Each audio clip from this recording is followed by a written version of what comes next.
Hi there, welcome to Peter Gorton at Home, and today I'm going to show you how to make a very quick and easy chili barbecue sauce. So first things first, let's go through the ingredients. What you're going to do is you're going to put some soft brown sugar in the pan, 50 grams there, put that in the pan, turn it on. To that I am going to add some tomato ketchup, just plain tomato ketchup. And to that quantity, I am going to add 2 nice heat tablespoons. Put that in. 1 tablespoon of soy sauce, in that goes. 3 tablespoons of passata, which is civ tomato, Italian tomato, in there like that. And then about 100 milliliters of water. In it all, just put it all in together. Right, bring that to the boil for a minute. Now, while that's coming up, there's a few other ingredients I like to add to this, and I'll show you. I sometimes add some mustard. Now, you can add Dijon mustard, you can add grain mustard like I'm adding, but it's entirely up to you. Cooking is about personal taste, so use what you like. Now, I also like some fresh ginger in there, so let's put about a tablespoon. If you want more, put more. If you want less, put less. I know my wife likes a lot of ginger, so I'm going to put a bit extra in for her. Okay, let that boil up. Now, few ingredients which I like to add to my barbecue sauces, just to add a little bit of something different. I'm going to add some rum. Now, this is Calcar rum, and this Calcar rum comes from Bude.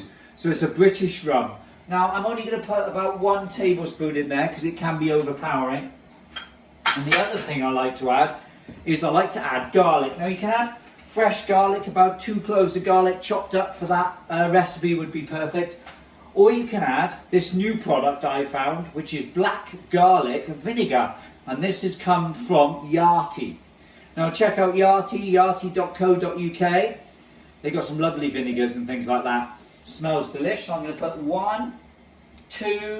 about 2 tablespoons in. Right. Let that come to the boil. Because what you're trying to do is you're trying to infuse all those flavours. Last but not least, but the most important bit of this, because it's a chili barbecue sauce, is the chilies. Now, I'm going to put a good tablespoons of chilies in there that I've diced. Now, I'm going to tell you about the chilies in a minute. But let's put that in. Actually, I'm going to put 2 tablespoons in. And allow that to cook. Right. While that's cooking and we're allowing it to cook, we're going to tell you a little bit now about the chilies themselves. So, in here, I have a selection of chilies. This is a habanero chili, and this is the hottest one. Then it goes to the bird's eye chili pepper, next hottest. Then it goes on to the cayenne pepper, and it goes down. And these are jalapeno peppers, called bullet peppers. And you get them black, and you get them yellow, and different colours as well. Now, a few things to remember when you're working with chilies. I'll quickly show you this. If you can see the seeds on here, that's the hottest part of it. And the placenta, they call this bit here the placenta.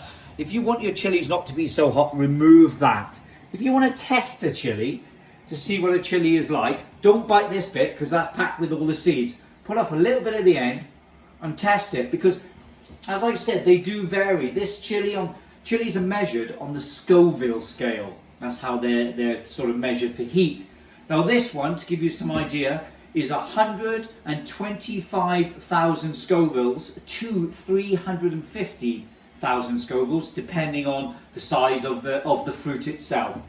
And of course this one, the jalapeno, would only be 2,500 Scovilles to about 8,000 Scovilles, depending on how many seeds and how packed it is. Now, chilies should taste fruity. Some are slightly sweet, some of them are quite complex in flavours, but they are delicious and we should use them more. Very good source of vitamin C for you as well. Right, now, how do you store chilies? You put them in the fridge if you've got fresh chilies. If you have dried chilies, and this is quite important, if I was to dry that chili, that would intensify in flavour. So 1 fresh chili would be the equivalent to half a chili dried, or change it slightly for you, which would probably be a simpler way of looking at it.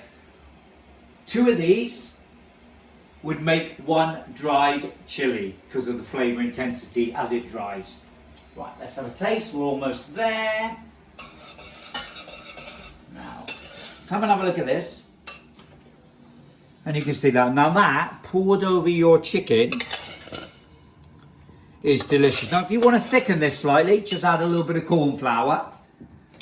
But I don't like it too thick because sometimes people put too much sugar in it, and I find this is delicious. So I'm going to try this. I know it's going to be hot, but I do like the chili kick. So here we go.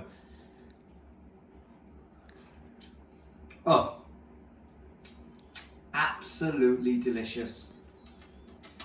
So have a go. Certainly worth a recipe trying, and stay safe and happy cooking, and I'll see you again soon.